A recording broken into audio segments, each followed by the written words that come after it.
economía capitalista. Él dijo que lo que había que hacer era ir a transformar a una economía socialista.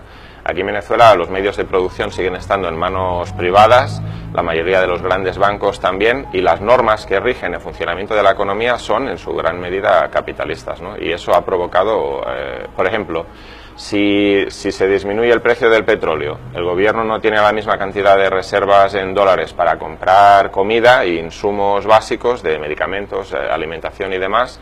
Eso es una de las causas de la escasez, ¿no? Al mismo tiempo que la mayor parte de la producción y distribución de alimentos está en manos privadas, ¿no? Por ejemplo, la harina de maíz está controlada más de 50% por una sola compañía, ¿no? El grupo de empresas Polar. Eso no es el socialismo, eso es capitalismo que todavía existe y que crea toda una serie de dificultades económicas muy grandes. ¿Qué papel debe jugar la clase trabajadora en los sectores populares? Bueno, la clase trabajadora en un sistema capitalista es la que hace funcionar todo. No se mueve un autobús ni un metro, no se enciende una bombilla eléctrica, no se produce nada en un país capitalista sin la participación de la clase trabajadora. Entonces la clase trabajadora es clave en la lucha contra el capitalismo, ¿no? Nosotros lo que pensamos es que la solución para los problemas que se viven en Venezuela, pero también en todo el mundo, es que la clase trabajadora pueda tomar control de los medios de producción, o sea, todo lo que produce, pero que luego se lo apropian los capitalistas, esté bajo el control de la clase trabajadora para poder planificar la economía, no en base a los intereses de una minoría capitalista a la que nadie eligió y que solamente busca su propio lucro personal, sino planificar la economía en base a los intereses de la gran mayoría de la población. Hoy en día el capitalismo ha desarrollado fuerzas productivas muy importantes en todo el mundo. No hay ningún motivo para que haya gente que esté pasando hambre o gente que esté sin vivienda o gente que esté sin medicamentos básicos en muchos países del mundo. El único motivo es la existencia del sistema capitalista, que prioriza el lucro privado de unos cuantos multimillonarios ante las necesidades de la mayoría. Un reciente informe de Oxfam, por ejemplo, dice que 8 personas más ricas del mundo controlan la misma riqueza que el 50% de la población mundial. Hay una concentración de la riqueza increíble, ¿no? Algo que ya explicó Marx y Engels hace 150, 170 años cuando escribieron el Manifiesto Comunista, pero que ahora ha llegado a un punto mucho mayor, ¿no? Y ese es el principal obstáculo para el desarrollo de la humanidad, ¿no? Incluso el presidente Chávez lo dijo muy correctamente. El capitalismo amenaza al propio medio ambiente, ¿no? El planeta donde vivimos está amenazado por el cambio climático, que es en medida central la consecuencia de la existencia del sistema capitalista, ¿no? Con el lucro privado en lugar del interés general.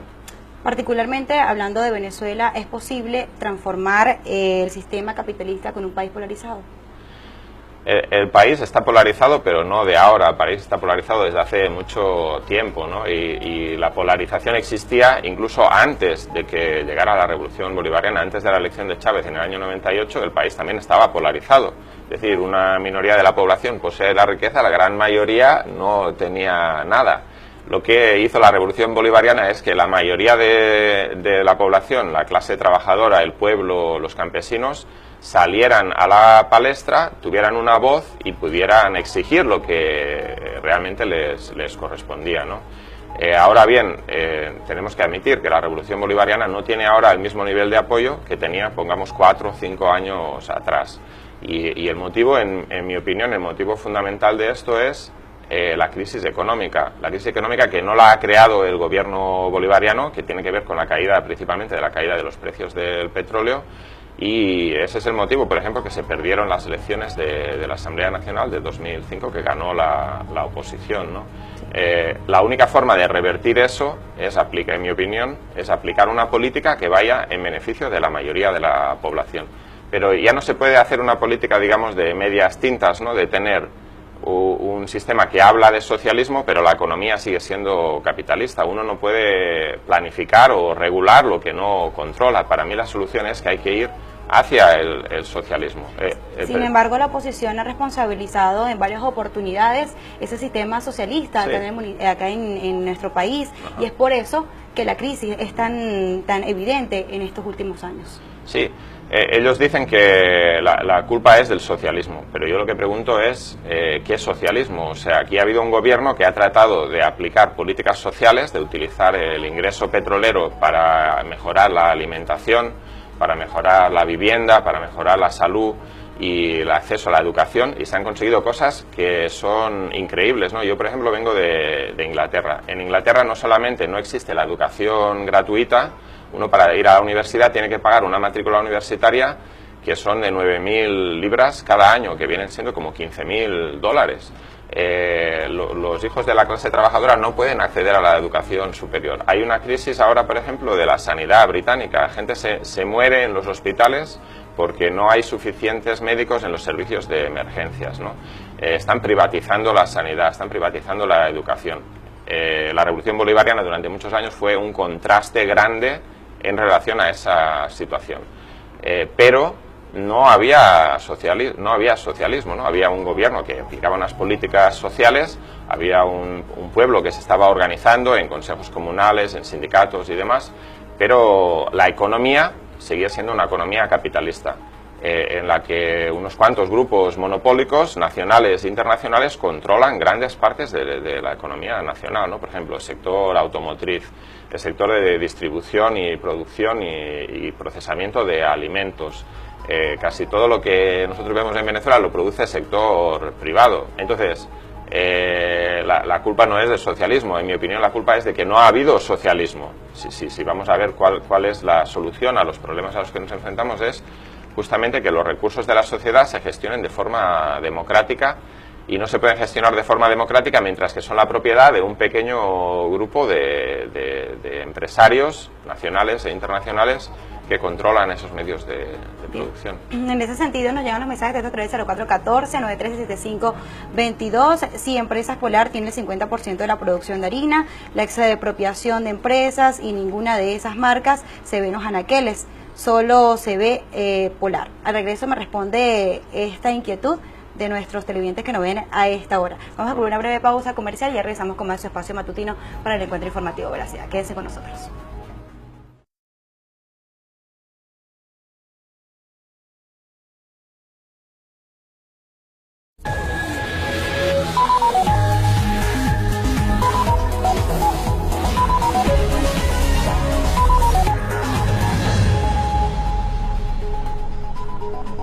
Gracias por continuar con nosotros. Seguimos con nuestro espacio matutino para el encuentro informativo Veracidad. Seguimos conversando con Jorge Martín, secretario de la Corriente Marxista Internacional, directamente desde Inglaterra. Muchísimas gracias nuevamente por acompañarnos el día de hoy. Estamos hablando sobre ese análisis de la sociedad capitalista, las luchas sociales acá en nuestro país. Vamos a leer nuevamente el mensaje de estos que nos llega, que es muy interesante la observación. Pregúntale si Empresas Polar tiene el 50% de la producción de harina de maíz y el gobierno posee el otro 50%. Lo controla el Estado por la expropiación de empresas y ninguna de esas marcas se ve en los anaqueles, solo se ve Polar. Con respecto a la expropiación que maneja el gobierno nacional, ¿cómo se puede manejar eso en la teoría marxista? Bueno, yo diría lo siguiente: durante los 15 años de la Revolución Bolivariana se han producido bastantes nacionalizaciones de empresa, en la mayor parte de los casos por la propia iniciativa de los trabajadores, ¿no? Muchas empresas que estaban abandonadas por sus empresarios, los trabajadores las tomaron, las pusieron a funcionar y luego esa situación fue legalizada por el gobierno nacional, como por ejemplo la empresa Inbepal en Aragua, la empresa la papelera esa, la empresa de Inbeval de tubos para la industria petrolera en Miranda, muchas otras empresas de ese tipo, Gocha en Aragua también, una empresa textil, muchas empresas que los empresarios las abandonaron, los trabajadores las tomaron y las pusieron a funcionar. Que eso me parece una experiencia muy interesante porque demuestra que los trabajadores sin los empresarios pueden producir, los empresarios sin los trabajadores no pueden producir. Entonces, ¿quién es la persona el grupo que tiene la clave en la producción capitalista? Son los trabajadores. Ahora bien, la pregunta es, ¿estas empresas nacionalizadas funcionan bien, no funcionan bien y por qué no? Y yo soy consciente de que hay muchos problemas en estas empresas, ¿no? También hay un poco de mala propaganda, porque por ejemplo yo sé de algunas empresas que sí están funcionando bien. Aceites Diana, por ejemplo, es una empresa que está bajo control de los trabajadores, nacionalizada, y está produciendo, y esos productos sí se encuentran. A lo mejor no tienen la distribución que deberían de tener, pero sí funcionan. Hay otras que no funcionan bien, y yo digo que el problema principal que ha pasado es que la idea era nacionalización bajo control obrero, pero ese control obrero ha desaparecido, porque hay una burocracia del Estado que no quiere el control obrero tampoco, ¿no? Entonces, en muchas de esas empresas han puesto a mejor a militares como gerentes, sin ninguna experiencia de gerencia, y que a lo mejor los trabajadores no querían a esa persona como gerente. Los trabajadores dejan de sentirse propietarios de esa empresa, dejan de sentirse partícipes, y entonces la empresa ya empieza a ir mal, ¿no? Para mí el control obrero es una parte necesaria, indispensable, que acompaña a la expropiación, porque si no, lo único que estamos haciendo es cambiar un gerente propietario privado por un gerente propietario público, pero el funcionamiento burocrático de la empresa no cambia, ¿no? El control obrero es lo que es necesario. Los trabajadores saben cómo funciona esa fábrica, y si ellos sienten que mejorando la producción mejoran sus propias condiciones de vida, las de la comunidad que les rodea, ellos tendrán un interés en hacerlo, ¿no? Yo, por ejemplo, he visto ejemplos de esto. En Inbepal cuando se nacionalizó, hace ya muchos años, no sé si fue en el 2004 o 2005 fue que se nacionalizó Inbepal, había una maquinaria que estaba paralizada. Y el empresario decía que no se podía arreglar porque había que traer las piezas de Alemania, donde eran esas máquinas y demás. Los trabajadores, cuando tomaron control de la fábrica, estuvieron viendo esa maquinaria, ellos sabían cómo funcionaba, arreglaron, inventaron unas piezas que faltaban, las hicieron ellos mismos y pusieron esas máquinas a funcionar. Y ese es el principio que debe de operar en toda la sociedad, desde mi punto de vista, ¿no? El control obrero y popular, que los trabajadores, que son los productores directos de todo, se organicen ellos mismos, sin una burocracia, sin unos patronos, para tirar adelante la economía. En ese control que usted hablaba, en ese control obrero, también pues es muy importante la formación, tanto del obrero. No es un secreto para nadie, el gobierno nacional ha entregado financiamientos importantes para personas que quizás quieren tener su propia empresa, o también aislar un poco a esas empresas capitalistas bajo la misma formación socialista, pues ese lineamiento socialista que tiene el gobierno nacional. ¿Cree usted que el gobierno nacional tiene la contraloría necesaria para estas empresas, que muchas de ellas no han tenido frutos en el país? Sí, yo creo que esa es una cuestión clave, ¿no? Tiene que haber un control de cómo se gasta el dinero y un control de lo que pasa dentro de las empresas. El presidente Chávez también dijo en Golpe de Timón que el otro problema, conjuntamente con el problema de la economía, era el problema del Estado, ¿no? Porque aquí en Venezuela, a pesar de que ha habido una revolución, está habiendo una revolución de más de 15 años, el Estado sigue siendo Estado burgués en su funcionamiento, en sus estructuras, e incluso en muchos de sus personas que están en esos puestos de administración del Estado. Sigue siendo un Estado cuarto republicano o burgués, que funciona de una determinada forma, que funciona fuera del control directo de la población, ¿no? Yo, en estos 15 años que he estado visitando Venezuela, lo he visto muchas veces. El presidente Chávez daba una orden o una directiva en relación a un aspecto de la economía, de la sociedad y demás, y luego eso era saboteado, a veces por los propios ministros, a veces por gente dentro del aparato del Estado que no estaban de acuerdo, ¿no? Por eso tiene que plantearse las dos cosas, ¿no? Una es la economía tiene que ser de propiedad pública y control obrero, y por otra parte el Estado no puede ser un aparato que está al margen de la población tiene que tener el control a través de sus comités, en los barrios, en las comunas, en las fábricas, tiene que poder controlar la gestión del Estado. Vamos a leer los mensajes de estos que nos llegan al 0414-937522. Buenos días. Nosotros los obreros opinamos, si nos suben el salario y en pocos días se lo come la inflación, claro, quedamos en la misma. Este modelo político no funciona porque el que sufre somos nosotros, que somos pueblo. Él habla de algo muy importante, y es la inflación y es el salario del gobierno nacional. Esto pues ha influido mucho también en el venezolano, que no le alcanza para comprar los productos, que muy pocos también se encuentran en los anaqueles. En este alineamiento socialista es importante destacar el salario que mantiene un gobierno nacional. ¿Esto agrava más la economía del país?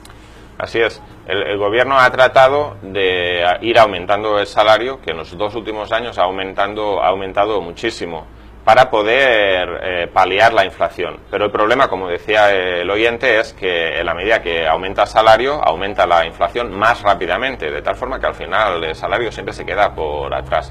Lo primero que hay que decir es que en un país capitalista normal el gobierno no hubiera aumentado el salario, lo hubiera reducido, ¿no? Como lo estamos viendo en muchos países capitalistas avanzados, en España, en Gran Bretaña, en Francia. Pero sin embargo esa no es la solución al problema de la inflación. Pero además muchos opinan que la solución tampoco es aumentar el sueldo. Bueno, yo creo que sino más bien atacar lo que hay que hacer económico. Lo que hay que hacer es atacar el fondo del problema de por qué hay inflación, ¿no? Ese es el problema real. ¿Y por qué hay inflación? Yo creo que el principal motivo de la inflación es, de nuevo, la situación que hay con la caída de los precios del petróleo. A la medida en que hay una cantidad menor de dinero que se puede dedicar a las importaciones han disminuido en 2 años en Venezuela en un 50%. Eso es lo que genera la escasez. Si hay escasez, menos productos y más compradores, suben los precios. Eso es inevitable, ¿no? Entonces, la única forma de darle la vuelta a esto es recuperar el aparato productivo del país con la colaboración de los trabajadores, de los campesinos y de todos los sectores productivos. Pero al mismo tiempo, lo hemos visto durante 15 años, que los sectores que controlan la economía, los empresarios, en lugar de producir, están saboteando la economía, ¿no? Durante muchos años lo hemos visto, que por no producir a los precios regulados, entonces no producen. O producen otros rubros que no son los que están en precios regulados, aumentando la escasez, la inflación, ¿no? Bien. Pero esta situación no se puede mantener por mucho tiempo, ¿no? Y se puede resolver de 2 formas, en mi opinión. Una, que sea resuelta a favor del pueblo y de los trabajadores, o 2, a favor de los empresarios. Bien, vamos a leer los mensajes de texto que nos llegan. La inflación es culpa del control de cambio y de la corrupción que hay allí, y la impresión a mansalva de papel moneda sin respaldo. Bueno, la cuestión de la crisis económica, la corrupción, que se puede... Ahí hay un punto en el que estoy de acuerdo y un punto en el que no estoy de acuerdo. El punto que estoy de acuerdo es que la impresión de papel moneda sin un respaldo genera la inflación. Así y eso es. Ha sido uno de los problemas. Yo no estoy a favor de esa política del gobierno. En los 3 últimos años, creo que ha aumentado el dinero circulante en Venezuela en un 600%. Entonces, eso quiere decir que si se producen los mismos productos y se multiplica por 6 la cantidad de dinero, cada producto tiene un valor 6 veces menor, pero en dinero son 6 veces más. Entonces, eso es una cosa totalmente comprobable. Ahora bien, yo no estoy de acuerdo con lo otro. Si se levantaran el control cambiario, lo único que sucedería es que se legalizaría una situación que ya existe de facto. O sea, porque la gente no está pagando los productos al cambio oficial, ni al cambio de 10, ni al cambio de 600 o 700, que es el cambio flotante, ¿no? La gente está pagando los productos ya al cambio del mercado negro, ¿no? De 4.000, 4.500 o lo que sea que esté ahora mismo. Lo único que haría sería legalizar eso. Y sí, puede ser que en esas circunstancias hubiera más productos en los anaqueles, en los supermercados, para que la gente lo pudiera comprar, pero estarían a unos precios que no se podrían comprar, ¿no? Esa tampoco es la solución desde mi punto de vista. Bien, brevemente, el objetivo de la campaña Manos Fuera de Venezuela.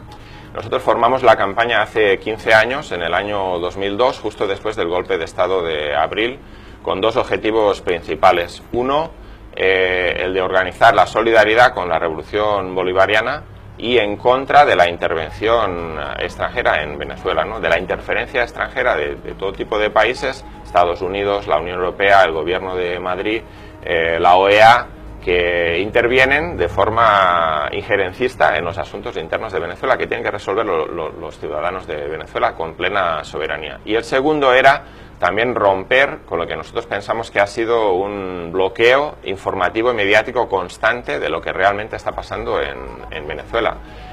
Los medios de comunicación a nivel internacional siempre no desde ahora, desde hace 15 años, pintan una imagen totalmente distorsionada de lo que está pasando en el país, sin explicar ninguno de los logros sociales, distorsionando la realidad para crear un ambiente en contra de la revolución bolivariana. Nosotros queremos plantear otro punto de vista, ¿no? Romper con ese bloqueo Bien, mediático. para aquella población que esté interesada en conocer más sobre la corriente marxista internacional, vamos a mostrar brevemente esto ¿qué es?